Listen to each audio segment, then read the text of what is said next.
Thanks for joining me for another reading through the Bible in chronological order. Today we are in Exodus chapter 28 in the Christian Standard Bible. Have your brother Aaron with his sons come to you from the Israelites to serve me as priest. Aaron, his sons Nadab and Abihu, Eleazar and Ithamar. Make holy garments for your brother Aaron for glory and beauty. You are to instruct all the skilled artisans, whom I have filled with the spirit of wisdom, to make Aaron's garments for consecrating him to serve me as priest. These are the garments that they must make: a breastpiece, an ephod, a robe, and a specially woven tunic, a turban, and a sash.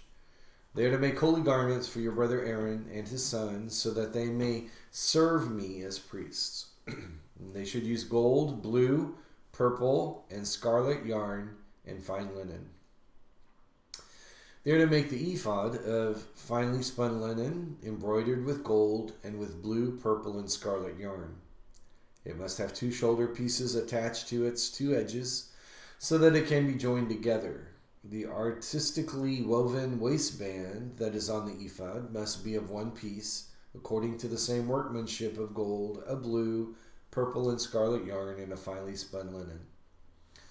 Take 2 onyx stones and engrave on them the names of Israel's sons. 6 of their names on the first stone, and the remaining 6 on the second stone, in the order of their birth. Engrave the 2 stones with the names of Israel's sons, as a gem cutter engraves a seal. Mount them, surround them with gold filigree settings. Fasten both stones on the shoulder pieces of the ephod as memorial stones for the Israelites. Aaron will carry their names on his 2 shoulders before the Lord as a reminder. Fashion gold filigree settings and 2 chains of pure gold, and you will make them a braided cord work and attach the cord chains to the settings. You are to make an embroidered breastpiece for making decisions. Make it with the same workmanship as the ephod. Make it of gold, blue, purple, and scarlet yarn, and a finely spun linen. It must be square and folded double, 9 inches long and 9 inches wide. Place a setting of gemstones on it, 4 rows of stones. The first row should be a row of carnelian, topaz, and emerald. The second row, a turquoise, lapis lazuli, and a diamond. The third row, a jacinth, an agate, and an amethyst. And the fourth row, a beryl, an onyx, and a jasper. They should be adorned with gold filigree in their settings. The 12 stones are to correspond to the names of Israel's sons. Each stone must be engraved like a seal with one of the names of the 12 tribes. You are to make braided chains of pure gold cord work for the breastpiece. Fashion 2 gold rings for the breastpiece and attach them to its 2 corners. Then attach the 2 gold cords to the 2 gold rings at the corners of the breastpiece. Attach the other ends of the 2 cords to the 2 filigree settings, and in this way attach them to the ephod's shoulder pieces in the front. Make 2 other gold rings and put them at the 2 other corners of the breastpiece on the edge that is next to the inner border of the ephod. Make 2 more gold rings and attach them to the bottom of the ephod's 2 shoulder pieces on its front, close to its seam and above the ephod's woven waistband. The artisans are to tie the breastpiece from its rings to the rings of the ephod with a cord of blue yarn, so that the breastpiece is above the ephod's waistband and does not come loose from the ephod. Whenever he enters the sanctuary, Aaron is to carry the names of Israel's sons over his heart on the breastpiece for decisions, as a continual reminder before the Lord. Place the Urim and the Thummim in the breastpiece for decisions, so that they will also be over Aaron's heart whenever he comes before the Lord. Aaron will continually carry the means of decisions for the Israelites over his heart before the Lord. You are to make the robe of the ephod entirely of blue yarn. There should be an opening at its top in the center of it. Around the opening there should be a woven collar with an opening like that of body armor, so that it does not tear. Make pomegranates of blue, purple, and scarlet yarn on its lower hem and all around it. Put gold bells between them all the way around, so that gold bells and pomegranates alternate around the lower hem of the robe. The robe will be worn by Aaron whenever he ministers, and its sound will be heard when he enters the sanctuary before the Lord and when he exits, so that he does not die. You are to make a pure gold medallion and engrave it like the engraving of a seal, holy to the Lord. Fasten it to a cord of blue yarn so that it may be placed on the turban. The medallion is to be on the front of the turban. It will be on Aaron's forehead so that Aaron may bear the guilt connected with the holy offerings that the Israelites consecrate as all their holy gifts. It is always to be on his forehead so that they may find acceptance with the Lord. You are to weave the tunic from fine linen, make a turban of fine linen, and make an embroidered sash. Make tunics, sashes, and headbands for Aaron's sons to give them glory and beauty. Put these on your brother Aaron and his sons. Then anoint, ordain, and consecrate them so that they may serve as priests. Make them linen garments to cover their naked bodies. They must extend from the waist to the thighs. There must be worn by Aaron and his sons whenever they enter this tent of meeting or approach the altar to minister in the sanctuary area, so that they do not incur guilt and die. This is to be a permanent statute for Aaron and for his future descendants. Exodus 29. And this is what you are to do for them to consecrate them to serve as priests. Take a young bull and 2 unblemished rams with unleavened bread, unleavened cakes mixed with oil, and unleavened wafers coated with oil. Make them out of fine wheat flour, put them in a basket, and bring them in the basket along with the bull and 2 rams. Bring Aaron and his sons to the entrance to the tent of meeting and wash them with water. Then take the garments and clothe Aaron with the tunic, the robe for the ephod itself, and the breastpiece. Fasten the ephod on him with its woven waistband. Put the turban on his head, and place the holy diadem on the turban. Take the anointing oil, pour it on his head, and anoint him. You must also bring his sons and clothe them with tunics. Tie the sashes on Aaron and his sons, and fasten headbands on them. The priesthood is to be theirs by a permanent statute, and this is the way you will ordain Aaron and his sons. You are to bring the bull to the front of the tent of meeting, and Aaron and his sons must lay their hands on the bull's head. Slaughter the bull before the Lord at the entrance to the tent of meeting. Take some of the bull's blood and apply it to the horns of the altar with your finger. Then pour out all the rest of the blood at the base of the altar.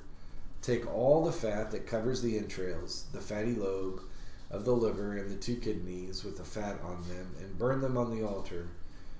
But burn the bull's flesh, its hide, and its waist outside the camp.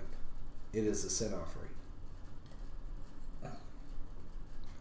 Take 1 ram, and Aaron and his sons are to lay their hands on the ram's head. You are to slaughter the ram, take its blood, and splatter it on all sides of the altar. Cut the ram into pieces, wash its entrails and legs, and place them with its head and its pieces on the altar. Then burn the whole ram on the altar. It is a burnt offering to the Lord. It is a pleasing aroma, a food offering to the Lord. You are to take the 2nd ram, and Aaron and his sons must lay their hands on the ram's head. Slaughter the ram, take some of its blood, and put it on Aaron's right earlobe, on his sons' right earlobes, on the thumbs of their right hands, and on the big toes of their right feet. Splatter the remaining blood on all sides of the altar. Take some of the blood that is on the altar and some of the anointing oil, and sprinkle them on Aaron and his garments, as well as on his sons and their garments, so he and his garments will be holy, as well as his sons and his garments. Take the fat from the ram, the fat tail, the fat covering the entrails, the fatty lobe of the river, the 2 kidneys, and the fat on them, and on the right thigh, since this is a ram for ordination. Take 1 loaf of bread, 1 cake of bread made with oil, and 1 wafer from the basket of unleavened bread that is before the Lord. And put all of them in the hands of Aaron and his sons, and present them as presentation offerings before the Lord. Take them from their hands, put them and burn them on the altar on top of the burnt offering as a pleasing aroma before the Lord. It is a food offering to the Lord. Take the breast from the ram of Aaron's ordination and present it as a presentation offering before the Lord. It is to be your portion. Consecrate for Aaron and his sons the breast of the presentation offering that is presented, and the thigh of the contribution that is lifted up to the ram of ordination. This will belong to Aaron and his sons as a regular portion from the Israelites, for it is a contribution. It will be the Israelites' contribution from their fellowship sacrifices, their contribution to the Lord. The holy garments that belong to Aaron are to belong to his sons after him, so that they can be anointed and ordained in them. Any priest who is one of his sons and who succeeds him and enters the tent of meeting to minister in the sanctuary must wear them for 7 days. You are to take the ram of ordination and boil its flesh in a holy place. Aaron and his sons are to eat the meat of the ram and the bread that is in the basket at the entrance to the tent of meeting. They must eat these things by which atonement was made at the time of their ordination and consecration. An unauthorized person must not eat them, for these things are holy. If any of the meat of ordination or any of the bread is left until morning, burn what is left over. It must not be eaten, because it is holy. This is what you are to do for Aaron and his sons, based on all I have commanded you. Take 7 days to ordain them. Sacrifice a bull as a sin offering each day for atonement.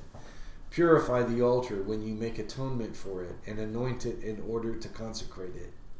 For 7 days you must make atonement for the altar and consecrate it. The altar will be especially holy. Whatever touches the altar will be consecrated. And this is what you are to offer regularly on the altar every year, or every day, 2-year-old lambs. In the morning offer 1 lamb, and at twilight offer the other. With the first lamb offer 2 quarts of fine flour mixed with 1 quart of oil with crushed olives, and a drink offering of 1 quart of wine. You are to offer the second lamb at twilight. Offer a grain offering and a drink offering with it, like the one in the morning, as a pleasing aroma, a food offering to the Lord. This will be a regular burnt offering throughout your generations at the entrance to the tent of meeting before the Lord, where I will meet you to speak with you. I will also meet with the Israelites there, and that place will be consecrated by my glory. I will consecrate the tent of meeting and altar. I will also consecrate Aaron and his sons to serve me as priests. I will dwell among the Israelites and be their God, and they will know that I am the Lord their God, who brought them out of the land of Egypt, so that I might dwell among them.